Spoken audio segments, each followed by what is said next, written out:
અભિનેતા સૈફ અલી ખાન પર થયેલા હુમલાને લઈને મોટા સમાચાર। લીલાવતી હોસ્પિટલમાં સૈફ અલી ખાનનું સફળ ઓપરેશન કરવામાં આવ્યું। લીલાવતી હોસ્પિટલમાં અંદાજે 2.5 કલાક સુધી સૈફ અલી ખાનનું ઓપરેશન ચાલ્યું।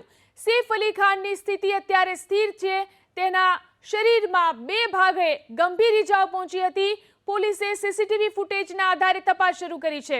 અત્યાર સુધીમાં 3 લોકોની પોલીસે પૂછપરછ કરી છે। હુમલો કરનાર નોકરનો પરિચિત હોવાની માહિતી હાલ સૂત્રો તરફથી પ્રાપ્ત થઈ રહી છે। પોલીસે તપાસ માટે 7 સભ્યોની ટીમ બનાવી છે।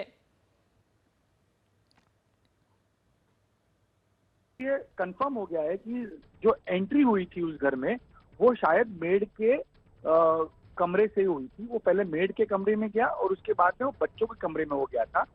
बच्चों के कमरे में जाने के बाद मेड को शायद कोई सुबुगाहट हुई और उसने जाकर वहां पर देखा कि कौन है, तो उसने इस व्यक्ति को देखा। जब उसने चीख पुकार की और वहां पर जाकर उसने मेड पर हमला करने की कोशिश की, नौकरानी पर, तब सैफ अली खान वहां पे आया और सैफ अली खान ने बीच बचाव करने की कोशिश की, उसको रोकने की कोशिश की, क्योंकि वहां बच्चे भी थे, वो डर गए थे। और बच्चों की सेफ्टी और बेड पर हमला रोकने के समय में ही इस व्यक्ति ने पीछे से पहले हमला किया, फिर गर्दन पे हमला किया और हाथ पे हमला किया।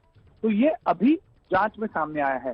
तो एक थियरी जो हम बता रहे हैं कि क्या नौकरानी ने उसको एंट्री दी, इसकी भी जांच हो रही है। क्या वो नौकरानी से मिलने आया था या जी शुक्रिया जानकारी देने के लिए।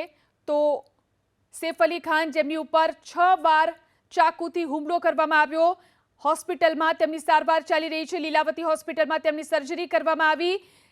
2.5 કલાક સુધી તેમની સર્જરી ચાલી। અત્યાર સુધીમાં આ કેસમાં 3 લોકોને એરેસ્ટ કરવામાં આવ્યા છે। રાત્રે 2 વાગે સૈફ અલી ખાન પર તેમના જ ઘરમાં હુમલો થયો હતો। ચોરીના ઈરાદે તેમના ઘરમાં તેમની ઉપર હુમલો થયો હોવાની જાણકારી પ્રાપ્ત થઈ હતી અને ત્યારબાદ તપાસ શરૂ કરવામાં આવી। આ સાથે જ સૈફ અલી ખાનને લીલાવતી હોસ્પિટલમાં દાખલ કરવામાં આવ્યા। તેમને શરીરમાં 2 ભાગે ગંભીર ઇજાઓ પહોંચી છે। તેમની સર્જરી કરવામાં આવી। 2.5 કલાક સુધી તેમની સર્જરી ચાલી અને હાલ તેમની તબિયત સ્થિર હોવાનું જાણવા મળી રહ્યું છે।